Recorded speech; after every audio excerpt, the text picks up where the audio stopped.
Salve pessoal, bom dia, saudações tricolores, bem-vindos ao Leiteria do Castilho, o canal e casa do tricolor raiz. Hoje nós não vamos falar de jogos. O jogo do Fluminense é amanhã. Depois do jogo eu vou gravar o vídeo, vou gravar na casa do meu filho, que eu estou indo para o Rio hoje. Vou dormir no Rio hoje e amanhã. Então, não vou falar do jogo de amanhã. Espero que o Fluminense vença, acho que vai vencer. Vou falar depois do Fluminense e da análise do Fluminense. Vou também fazer uma análise da nossa torcida, que parece que está meio barro, meio de jogo. Hoje não vamos falar de outra coisa, vou falar das eleições. Vou falar, basicamente, tentar ser o mais sucinto e dar a minha opinião sobre a chapa Matheus Montenegro e Ricardo Tenório. Depois, até o final de semana, eu vou fazer vou dar a minha opinião sobre o concorrente que ele vai ter. Vai ser o único concorrente que ele vai ter. A eleição vai ser dividida em duas chapas: a do Matheus Montenegro e a do Ademar Arraes. Esqueçam, mas ela já abriu mão. O Monteagudo e o Celso Barros não conseguirão os 200 nomes. Não conseguirão. O Celso Barros, por exemplo, quando o Rolim estava lá, e o Rolim estava lá até 10 dias atrás, eles não tinham 200 nomes. E o Rolim era um cara que capitaneava isso.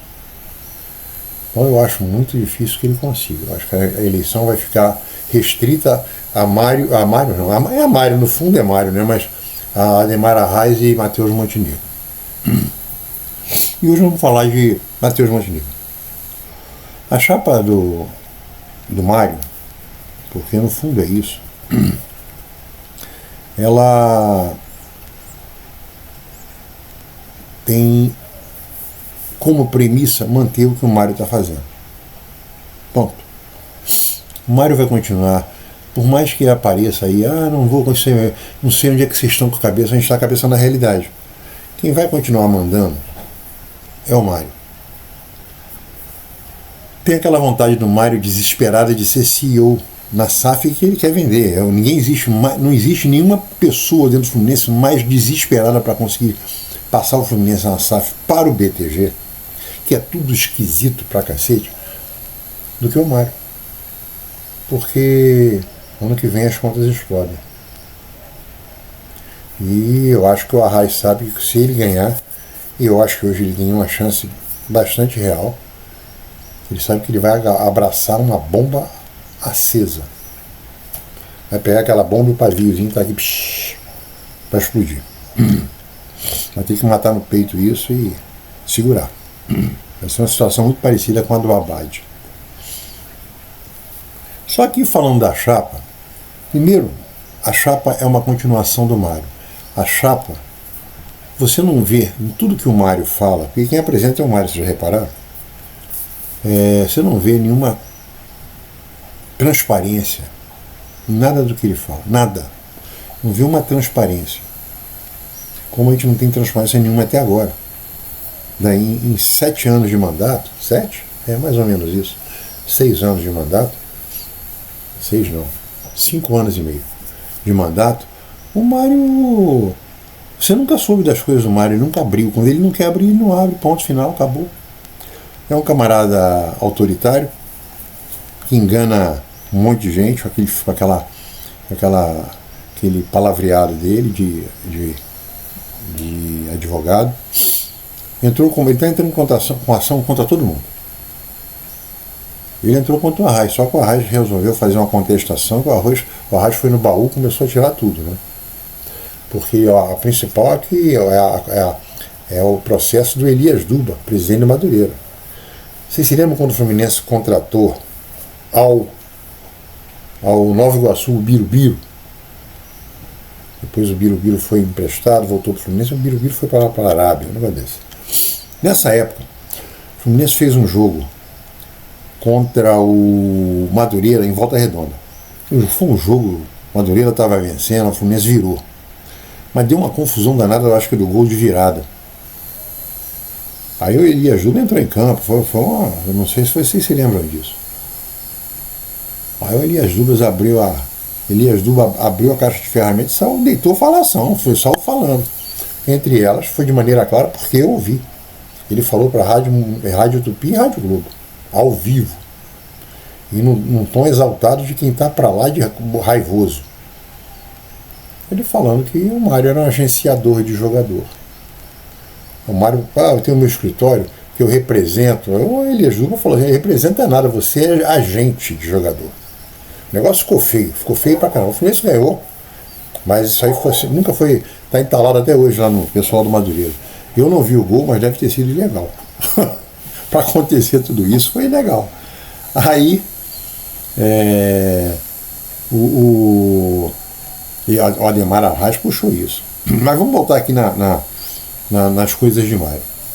Mário sempre quis ser presidente do Fluminense. Vou contar aqui uma coisa pequena.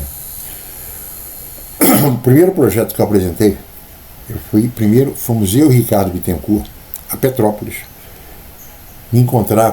fomos nos encontrar com o irmão do Mário. O Mário tem ligações em Petrópolis, família dele. Aí chegamos lá, apresentamos o projeto. O primeiro projeto está aí na internet, tem. É só você entrar e botar a Arena Tricolor. O arquiteto é o Lucarini. Está na página do Lucarini. É o primeiro projeto. Depois o Ricardo Lafayette, que faz parte do Laranjeiras 21, me mostrou os erros com relação à altura. Bom, ele continua tudo errado. O projeto é bonito pra cacete, mas é tudo errado. Ele jamais seria aprovado. Porque ele destombava tudo. Menos as sociais. Mas o projeto é bonito. Aí levamos para o Mário. Depois o irmão dele marcou, nós fomos levar ao Mário, no escritório do Mário, no centro da cidade, perto da Cinelândia. Fomos eu, Ricardo e Álvaro Souza. Aí nós apresentamos o projeto. O Mário ficou encantado. Aí, e lá pelas tantas, ele falou assim, aí eu falei assim, aqui é a tribuna de honra, o presidente vê os jogos. Né? Aí o Mário olhou para o irmão e falou assim, pô, legal, hein? Quantas pessoas cabem? Eu falei assim, ó, com esse projeto aqui vai caber 24, 25 mil pessoas. Porque ele detonava tudo, ele detonava todos os espaços. Aí ele, pô, ainda é pequeno. Aí saímos. Porque depois a gente ia mostrar para o Peter Sinsen, como mostramos depois para o Peter Sinsen e para o Jackson Vasconcelos, que era o mão direita do Peter, lá no Fluminense mesmo. Aí mostramos também para vários conselheiros, lá no auditório da piscina. Eu e Ricardo. Tinha mais ou menos uns 20 conselheiros. Os caras, pô, faz isso aí, isso é legal. Aí quando nós saímos da sala do Mário, fomos pegar o elevador, eu olhei para o Ricardo e falei assim, Ricardo, você notou? Aí o Ricardo falou assim, notei. Eu falei assim, notou o que isso era 2010, se não me engano. Ele falou assim, esse cara tá doido para ser presidente do Fluminense. 2010. Depois apresentamos o segundo projeto na sala dele. Aí quem foi Álvaro, eu e Marcelo Jorrão. Aí era um projeto maior, para 26 mil pessoas, mais ou menos, um estacionamento embaixo do campo, alteração do clube toda. Muitas coisas que o Mário propôs agora já está proposto em 2011. Está aí, o vídeo está na internet. Aí ele já mostrava aí o sonho dele de ser presidente do Fluminense. Quando chegou em 2016, a gente tinha, o Laranjeiras 21 já existia, 2016 não, desculpa, em 2019. Quando ele foi eleito, quando o Abade foi eleito, o Fluminense teve 3 chapas. O Abade, o Celso Barros e o Mário. Mário com o vice Ricardo Tenório. Aí o Abade venceu. Aí 1 ano e meio depois ele foi impeachado, teve um impeachment, ele largou o cargo. Aí teve de novo a eleição. Aí o acordo que existia entre o Mário e o Ricardo Tenório, e esse acordo vinha desde quando eles começaram a pensar em dirigir o Fluminense, que foi em 2009, porque quando o Fluminense estava quase morto, quem estava tomando conta do futebol, aquele camarada que falou onde Asneira saiu, nunca mais ouvi falar o nome dele, eu não sei nem se está vivo ainda. Aí quem ficou por trás foi o Ricardo Tenório e o Mário, em 2009. Acho que a gente tem que falar as verdades também.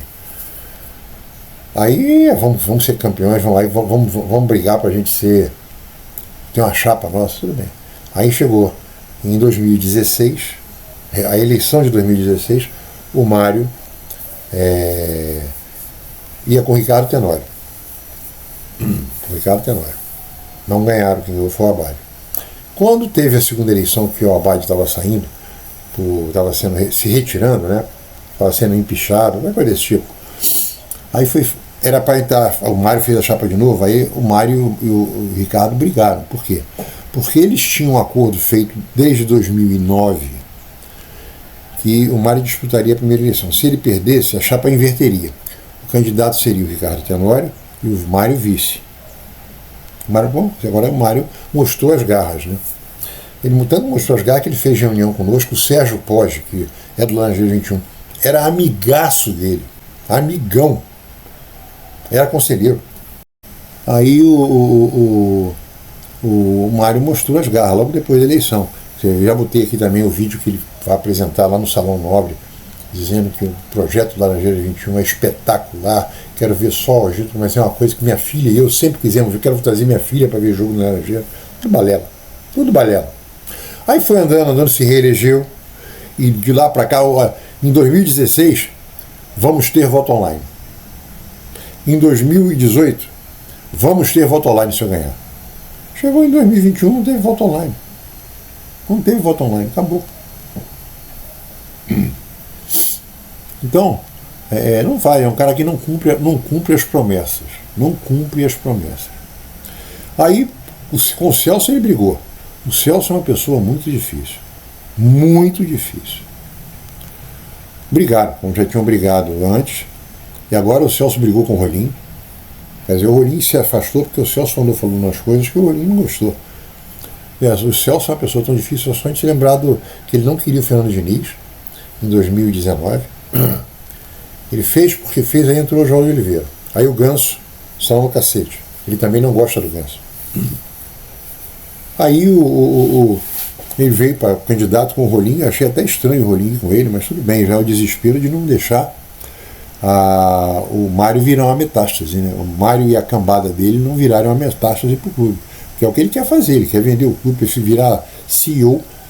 Como agora surgiu um certo movimento dentro do Fluminense para não ter a SAF aprovada, aí o Matheus Montenegro, o Mário fica que nem bonequinho de ventrílogo, né? A impressão que passa para a torcida é essa. Ele fica ali atrás do Matheus Montenegro e fica assim.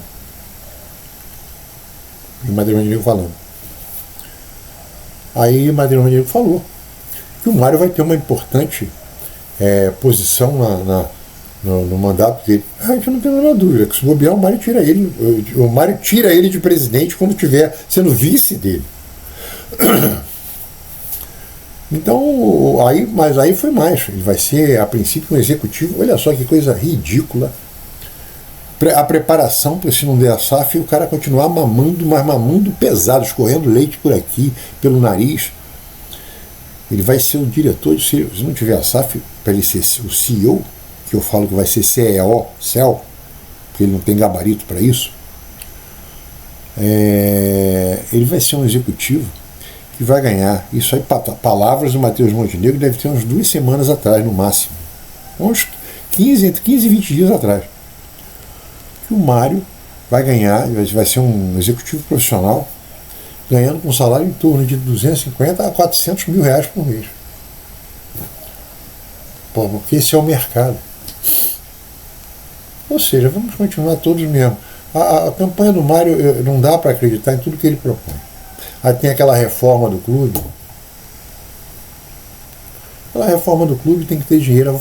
Já repararam que tudo eles vão fazer com potencial combustível? Tudo. Vou reformar o estádio, que não vai reformar, não irá reformar, como potencial combustível. O potencial combustível do Fluminense é de 150 milhões de reais. Vou explicar aqui uma coisa que o pessoal não sabe, porque o Mário consegue enganar um monte de trouxa. E tem trouxa que vai defender violentamente. O potencial combustível é o seguinte: você vê uma área, um determinado patrimônio, no nosso caso, uma área dentro do Fluminense. Fluminense tem aproximadamente 22 mil metros quadrados, é a área do Fluminense. Então você vê ali alguns lugares vagos que se poderia construir alguma coisa. E olha, o Fluminense tem condição de ter um potencial construtivo, tem um potencial para construir, de X mil metros quadrados. Isso aí é monetizado e dá um valor para o Fluminense de 150 milhões de reais. Como é que funciona isso? Vou dizer mais ou menos, porque até isso ainda é uma coisa muito nebulosa para um cidadão comum. Imagina o seguinte, você tem esse potencial de construir até 150 milhões de reais. Aí tem uma empresa que quer construir um condomínio com piscina, 3 blocos de apartamento. Aonde? Aonde está... Aí é o X da questão. Aonde está liberado o potencial construtivo para o Fluminense. Como é a mesma coisa, vale para o Vasco. Está liberado 150 milhões. Aí esse camarada vai gastar numa obra mais ou menos 30 milhões de reais. Eu não sei qual é a jogada que é feita, é que o Fluminense se beneficia disso. O Fluminense entra em acordo com essa empresa vai construir esse condomínio e o Fluminense ganha uma parte boa. Se ele vender tudo que ele tem direito, ele consegue arrecadar 150 milhões de reais. Essa passagem do cliente que vai fazer para o Fluminense, eu não sei como é que é feita. Tá? Agora vem o principal, é válido para o Vasco, vai ser válido para o Flamengo no gasômetro, vale para o Fluminense e para o Botafogo, se o Botafogo quiser.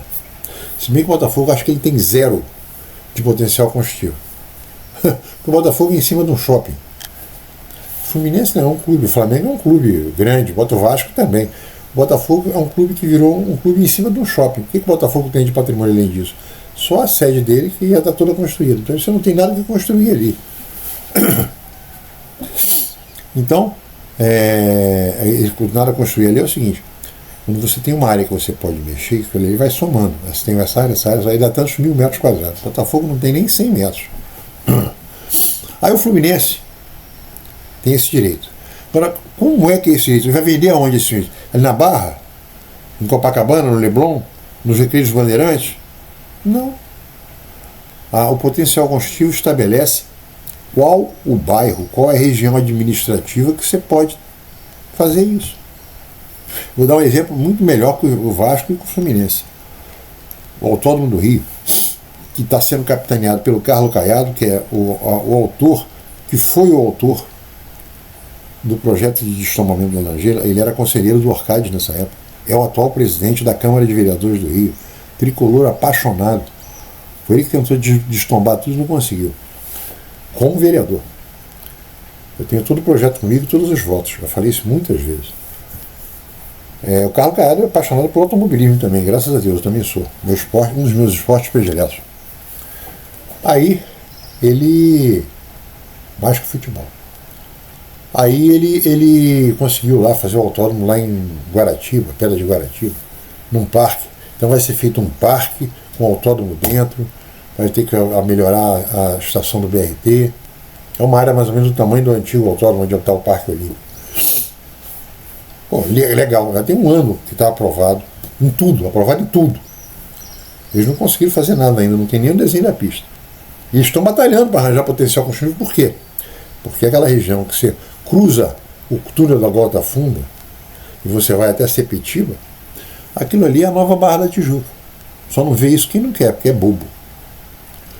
Mas essa área pertence ao Estado, pertence ao município. O Vasco e o Fluminense vão poder arranjar potencial construtivo assim, tipo Marechal Hermes, Paciência, Bangu, Jabu. É por aí. Então o teu valor cai muito. Como eu falei nos vídeos atrás, uns 3 vídeos atrás, 4 vídeos atrás, o Dudu Paes, o Dudu, assinou, o primeiro que ele assinou o potencial construtivo foi para o Vasco. Ele é vascaíno, para ajudar o Vasco na merda que o Vasco está. Ele assinou em abril e passou agora no dia 3 de outubro para o Pedrinho, está aqui, pode começar a correr atrás. 3 de outubro. Hoje é 5 de novembro. Não foi feito nada. Porque não é fácil.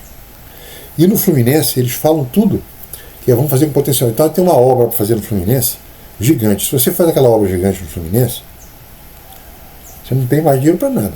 Porque vai ser uma obra de 100 milhões de reais. Você vai destruir o clube e fazer um outro clube.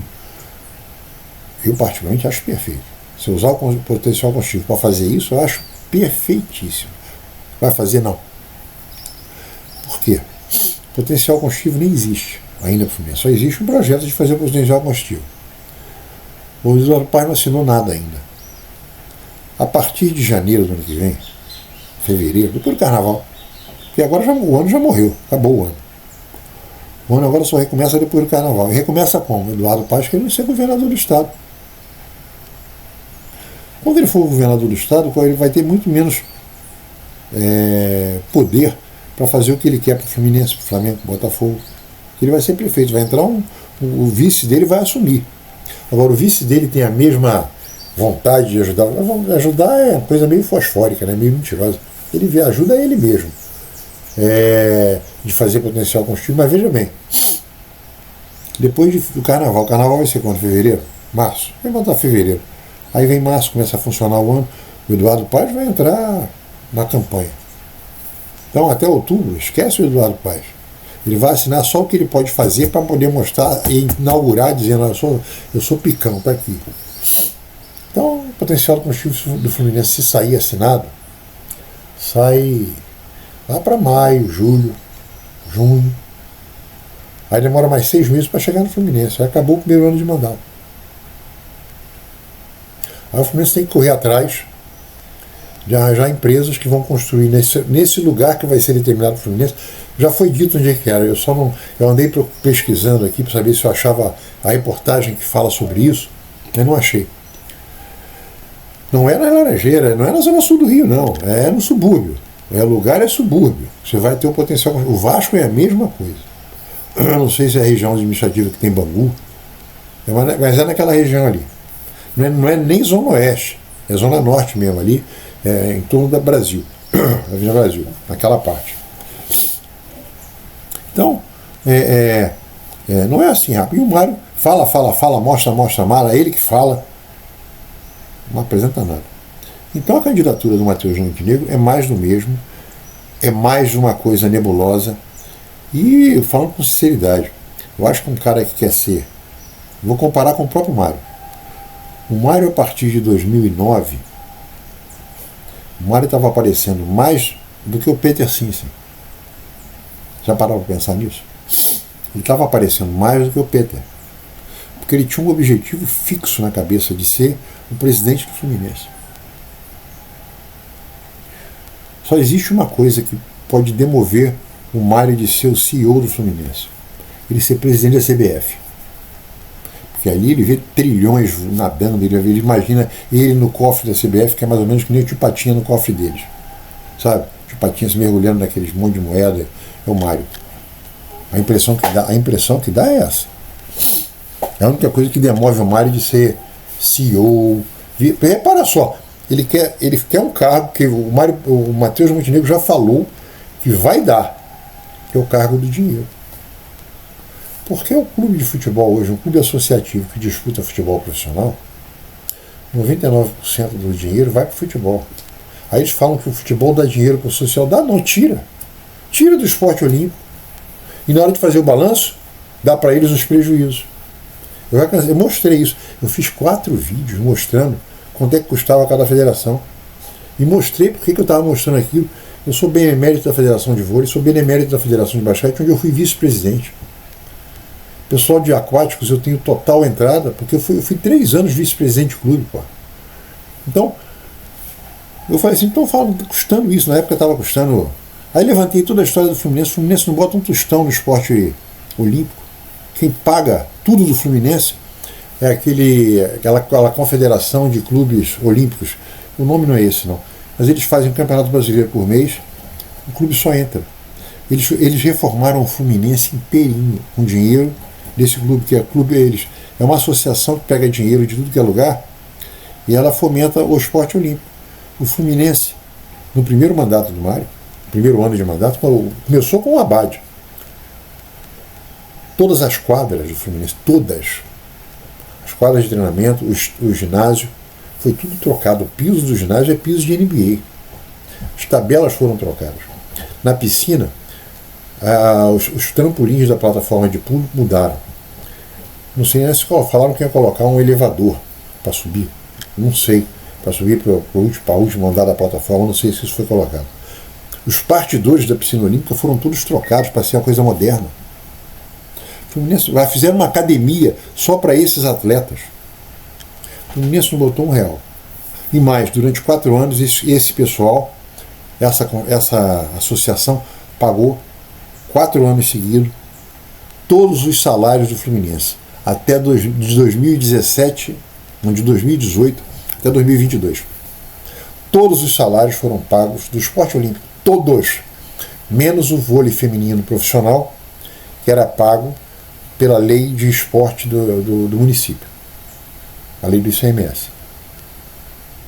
E tem a prestação de conta dessas coisas lá, você vê quanto as atletas ganhavam, você vê quanto ganhavam o melhor técnico do Fluminense de natação, de basquete, de ginástica. O maior salário desses caras, em 2022, era R$5.000. 1, 2, 3, 4, 5. R$5.000. A melhor jogadora de vôlei do Fluminense em 2019, não sei se era aquela Sassá, não guardei o nome não, mas estava na prestação de conta do Fluminense. O salário dela era R$12.000. 12 ou 13 mil reais. Aí você vê o pessoal da torcida ficar repetindo um monte de asneira. E essa asneira vai continuar com o Matheus Montenegro. Esses caras têm que sair. É óbvio, vocês já devem ter notado que eu sou totalmente contra essa dupla. E o mais bacana, que eu não falei, o Ricardo Tenório, que era contra o Mário na eleição de 2016, hoje é o vice do Mário. Ou seja, se ele tivesse vencido as eleições de 2016, ia ser a mesma merda que ia ser hoje. Só que hoje provavelmente ele estaria concorrendo com o Matheus Montenegro. O Mário estaria sendo o candidato dele. É porque o Mário, você vê como é que o Mário não joga para perder. Já que existia esse acordo que ele não cumpriu em 2016, por que agora ele não botou o Tenório e ele seria o vice do Tenório? Porque pode, o estatuto do clube permite. O Mário não dá ponto sem nó. Não dá ponto sem nó. Então eu espero sinceramente que ele perca. Que é a única maneira do Fluminense voltar a ser Fluminense e respirar. E a gente não passar aquela vergonha alheia de ver ele de sapatênis, aquela roupinha, aquele uniforme de Mário Bittencourt. Camisa para fora da calça, blazer, jeans, sapatênis, sambando no Maracanã, fazendo assim, aquilo me dá uma vergonha desgraçada, cara. Fico com uma vergonha de ver aquilo danado. É isso aí, gente. Não dá para falar a plataforma do Mário porque é tudo mentira. Agora, a plataforma do Arraiz eu vou discutir ponto a ponto. Eu acho que é a única saída que a gente tem, porque os outros candidatos vão embora. Falou? Saudações tricolores, que amanhã a gente deu uma goleada de 2-0.